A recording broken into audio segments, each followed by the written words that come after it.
Hey everybody, and welcome back to another First Time Watch Fridays. Here on Horror Film Lovers. I'm Jonathan Moody, your co-host or your host. Well, I don't know why I said co-host. Your host. Usually I have somebody with me.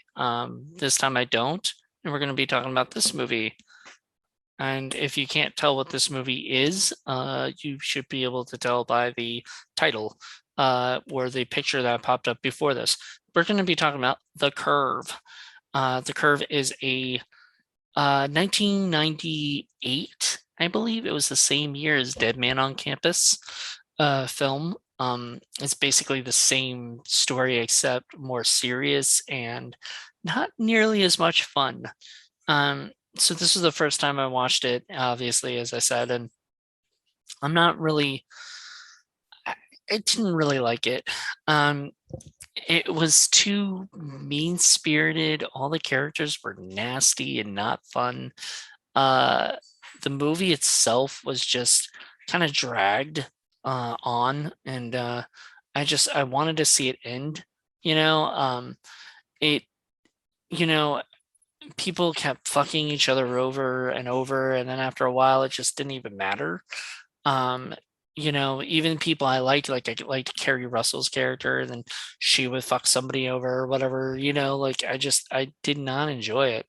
Um, so basically, the idea is if your roommate commits suicide, you get straight A's or whatnot. And the idea was like, what if this guy committed suicide? Then, this roommate of theirs, then they're gonna get straight A's. So they thought about it, and there's more to it, twists, turns, all these other things. It takes place in a sleepy, I want to say like Maine type town. That's what I see when I see those lighthouses and stuff. And it's just, yeah, Matthew Lillard was funny at times, and I can see why he had done this, but he did this like right after Scream, and so like it didn't feel as cool as Scream. And once again, like I said, it's very much like Dead Man on Campus, and Dead Man on Campus in the sense that like put that one with the comedy angle, and that was really funny and silly, and it had a little bit of darkness. This was just plain just all dark and not fun and not enjoyable. I mean, this is probably going to be one of the shortest reviews I've done in a while because I just could not find enough cool things to say about it. I'll bring up all the other people that are in it and talk about that in a second.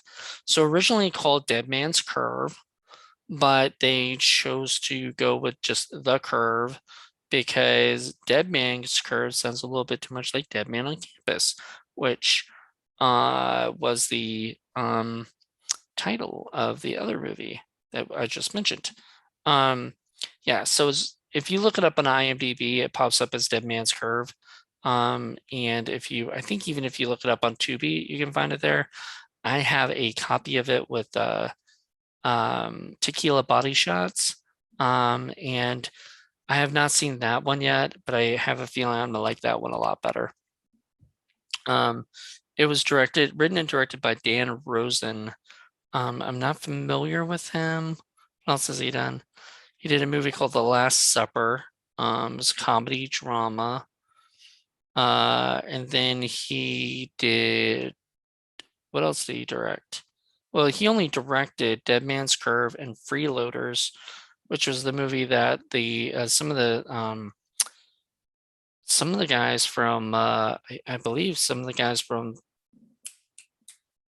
Broken Lizard were a part of. I thought they wrote, but they did not write it. He wrote it with Dave Gibbons, and basically, yeah, from the producers of Super Troopers and Beer Fest. Um, so yeah, so those guys helped work on this flick. I might buy this movie at some point just because it's got a great cast. But yeah, I'd rather watch that movie, obviously.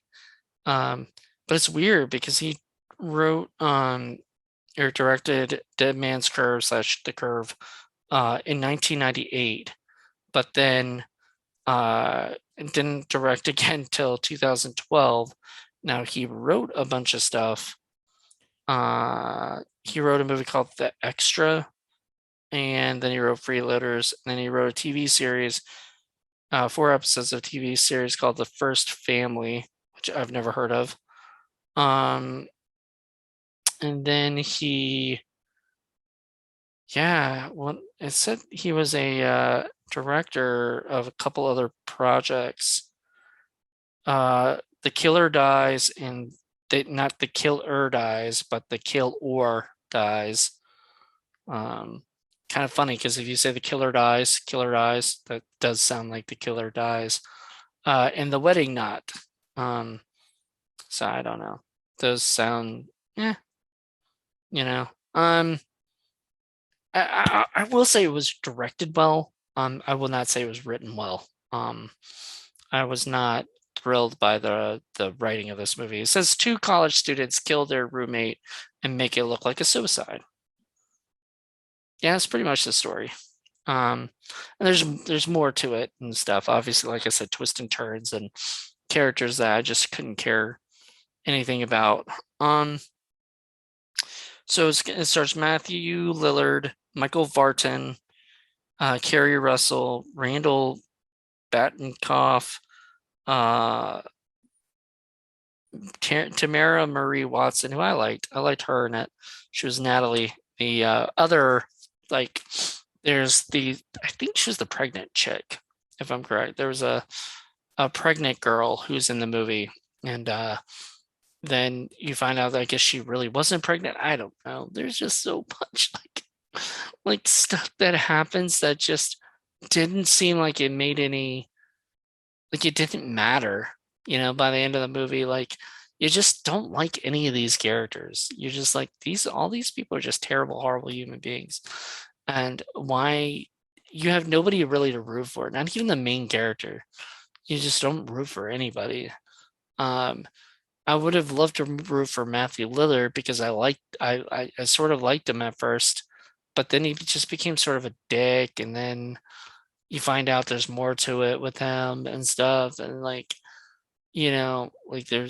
there's some kind of mad scheme to get him to kill himself, whatever. I couldn't, just all of this whole movie just was so terrible. Like, one of the worst movies I've seen in a long time, as far as and I was expecting this to be better. It was a 1998 horror film. I was expecting this to be better. I was hoping it would be better. Just wasn't. Didn't hold up. Uh, you know, this is, Matthew Lillard had a big thing with Scream and SLC Punk, and this movie didn't kill his career. I mean, he's doing really well for himself, but this was just a step down from him.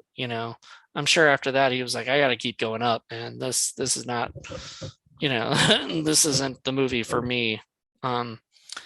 It didn't really do very well. I don't believe it. It sort of kind of fell, like Dead Man on Campus sort of did better, but even Dead Man on Campus sort of fell through the wayside and didn't do that well. So I guess people at that time in 1998 did not care about movies about the students who have to, have their roommates be dead or commit suicide in order for them to get straight A's, I don't know. And I get sort of annoyed by these ideas that we have where it's like, let's make it where if anybody had that sort of well, I will say this. They did have detectives investigating that, the murders and stuff, which I thought was interesting. The murders that have been happening on the campus and stuff. It would have been more cool if they kind of went with a slasher approach, like a real straight horror. This is, like I said, this really isn't a horror film. This is a thriller. I've been doing a lot of those lately, where I've been doing thrillers and not horror films because, honestly, thrillers are a lot more fun sometimes. I enjoy them, but they're not really horror. I do a couple of them for like 31 Days of Indie Horror, where it's more thriller, not horror, but you know, whatever, you know, whatever you can do. So anyway, with that being said, if you want to see it, it's on Tubi for free, so you can check it out. If you don't want to see it, you don't have to. I would recommend not seeing it unless you see it for free. I would not recommend buying it unless you're buying it on a double feature with something else that's better, so that you could just have it in your collection, like me. Like I like to have movies like this in my collection, even though I'll never watch it again. After like watching it the first time, I'm done. I don't need to see it again. It is not something that I'll be putting on. Even if somebody asks, I'll just say, it's a waste of time. You're not gonna like it. Just let's watch something else. And let me see real quick. What is the rating? It's got a 5.8 rating. Lillard at his best. Lillard shines in this entertaining thriller. Oh my God. Yeah, no, don't believe it. Maybe back in 98 or so, if they wrote that then, yeah, maybe they would have liked it. But no, this is terrible. This is like a 1.5, if not 2 star out of 10, kind of movie. Like this is just terrible. I just would not recommend this movie. And it's not like it's stinky. When we do our stinkometer, it would probably get a 5, on the stinkometer, because it's not stinky movie. Like it's well made, well done, but it's sort of boring in that sense, and it's not fun. And it's not something I would totally not recommend this movie. I'll tell you guys to skip it. And I hate doing that. Like I especially a movie with Matthew Lillard, I wanted to like it. I wanted to enjoy it. I wanted to give it a great review, but sadly, the curve was not for me. So anyway, hope you guys enjoyed this review. If you agree, send us a like. If you didn't agree, still send us a like. And tell me why you didn't like the movie. Or why you did like the movie. I'd like to hear why people do like this movie. Like what really makes you guys like it? It's dark, but it's like unlikable to me. I don't know. Tell me what you think. All right, everybody. Have a good one. Bye.